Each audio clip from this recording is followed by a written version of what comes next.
My news থেকে আপনাকে স্বাগতম। দেখতে থাকুন সর্বশেষ আপডেট বাংলা নিউজ। ঈদে মিলাদুন্নবী আগমন উপলক্ষে যশোরের জুলুস পালিত। নাতে রাসূল সাল্লাল্লাহু আলাইহি ওয়াসাল্লাম দুরূদ সালাম এবং নারায়ে রিসালাত স্লোগানে মুখের রাজধানী মুক্তির দিশারি হযরত মুহাম্মদ সাল্লাল্লাহু আলাইহি ওয়াসাল্লামের স্মরণে এই বিশাল আয়োজন। এই ছিল আজকের ভিডিওটি। দেখতে থাকুন সম্পূর্ণ ভিডিওটি।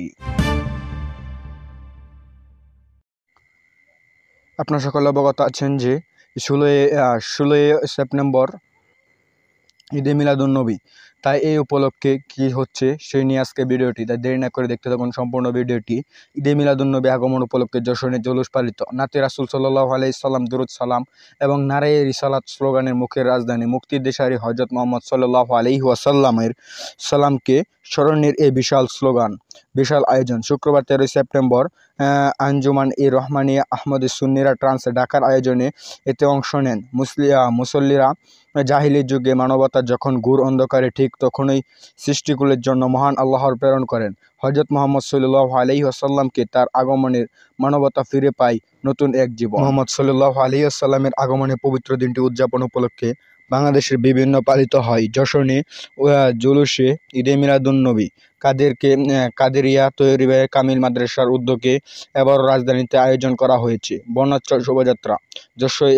যশোরে জুলুস গণভবন, আসাদ গেট হয়ে কাদেরিয়া তৈয়বা কামিল মাদ্রাসা প্রাঙ্গণে এসে শেষ হয়, যেখানে অংশ নেন দেশের বিভিন্ন প্রান্ত থেকে ছুটি আসা ধর্মপ্রাণ মুসল্লিরা। 1974 সালে বাংলাদেশে সর্বপ্রথম এই যশোরে জুলুসের আয়োজন করা হয়। এবার ছিল তার 51তম আয়োজন।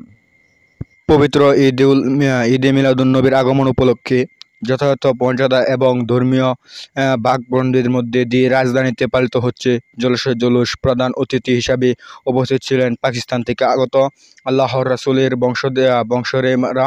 র্যালিতে অংশ নিয়ে দেশের বিভিন্ন মাজারে হামলা প্রতিবাদ জানিয়ে সারা বিশ্বের মুসলিম উম্মাহর শান্তি কামনা করেন মুসল্লিরা। এই ছিল আজকের ভিডিওটি। এরকম নতুন ভিডিও পেতে সবার আগে চ্যানেলটি সাবস্ক্রাইব করে পাশেই থাকবেন। ধন্যবাদ। দেখা হচ্ছে পরবর্তী নতুন ভিডিওতে। সেই পর্যন্ত ভালো থাকেন, সুস্থ থাকেন, সেই কামনা করে বিদায় নিলাম। আসসালামু আলাইকুম ওয়া রাহমাতুল্লাহ।